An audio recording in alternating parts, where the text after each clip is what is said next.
Depuis le 17 novembre, Coé est visé par des plaintes pour viol et agression sexuelle. Des faits qu'il conteste fermement et qu'il considère comme de la manipulation et une tentative d'extorsion en bande organisée.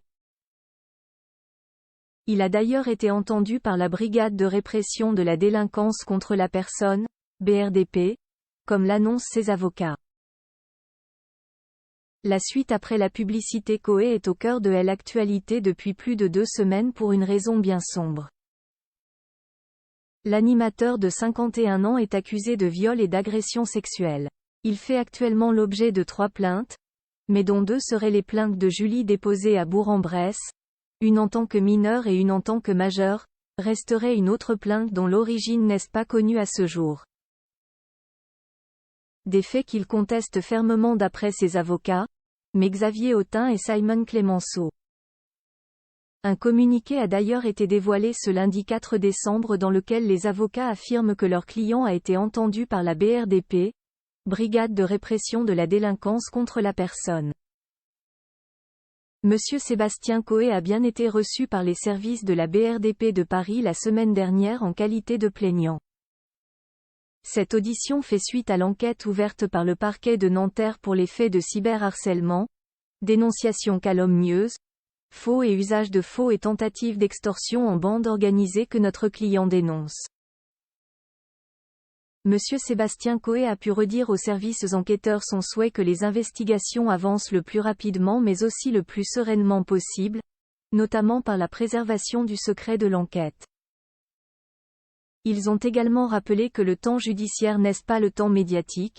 Nous demandons au public et aux médias de respecter la présomption d'innocence et le processus judiciaire en cours.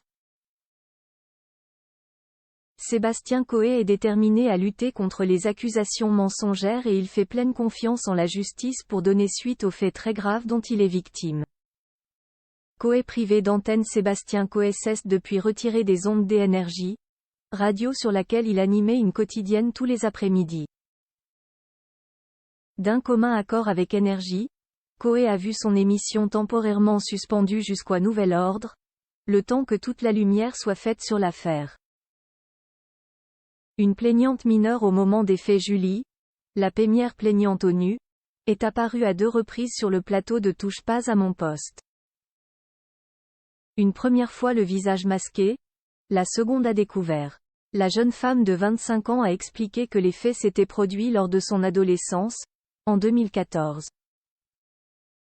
Profitant de son envie de faire de la radio, Coé lui aurait demandé une fellation, qu'elle aurait exécutée après avoir refusé dans un premier temps.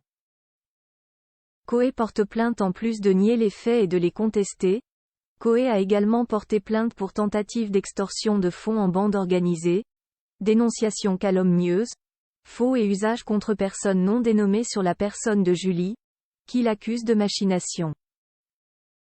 Ce à quoi la jeune femme a répondu : « Je suis outrée.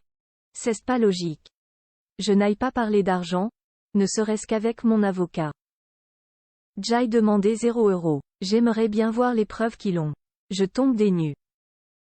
Je suis pas du tout à la tête d'un réseau pour extorsion de fonds en bande organisée. Ce n'est absolument pas le cas. Ne reste plus qu'à la justice de faire son travail. » Gilles Verdez, Guillaume Janton et même Cyril Hanouna paraissaient un peu dubitatifs sur les explications de Julie.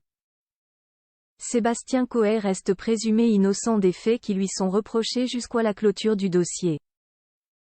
La suite après la publicité. La suite après la publicité.